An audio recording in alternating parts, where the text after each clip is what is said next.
في ناس كتير بتكون في علاقة شهور أو حتى سنين، بس عمرك ما قعدت مع الطرف التاني وفتحته كلام حقيقي عن العلاقة نفسها. مش لأن مفيش حب، بس يمكن لأنك مش عارف تبدأ منين أو خايف تحس بإحراج. سألت نفسك قبل كده ينفع أتكلم عن مشاعري من غير ما أبان ضعيف؟ طب لو في حاجة مش مريحاني أقولها إزاي من غير ما أجرح اللي قدامي؟ إمتى أفتح الموضوع وإزاي؟ النهاردة هنتكلم سوا خطوة بخطوة إزاي تبدأ الحوار من غير توتر ولا صدام ولا إحراج. ليه مهم إننا نتكلم عن العلاقة؟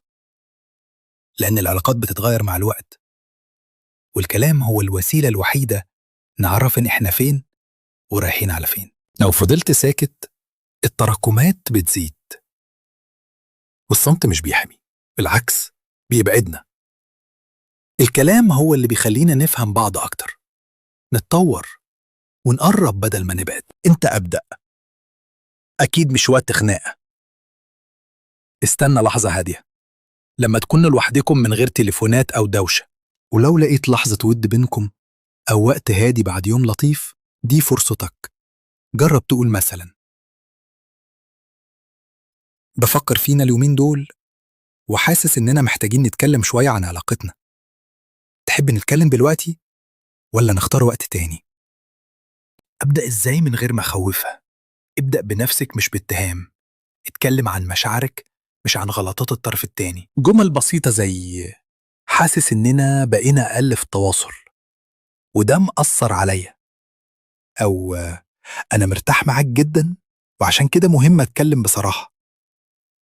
دي مش جمل لوم، دي جمل قرب. أدوات بسيطة بيساعدك تفتح الحوار. استخدم أسئلة مفتوحة بدل الاتهام. إيه أكتر حاجة بتحبها فينا؟ حاسس إنك مبسوط؟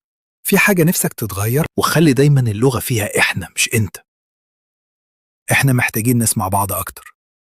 إحنا بقينا مش بنخرج سوا زي زمان. طب لو الحوار بدأ يسخن خد خطوة وارجع. قول ببساطة مش عايز الحوار يتحول لخناقة، خلينا نكمل بعدين وإحنا هاديين. اسكت شوية، اسمع حتى لو اللي بيتقال مش مريح. الاستماع الحقيقي أهم بكتير من الرد السريع.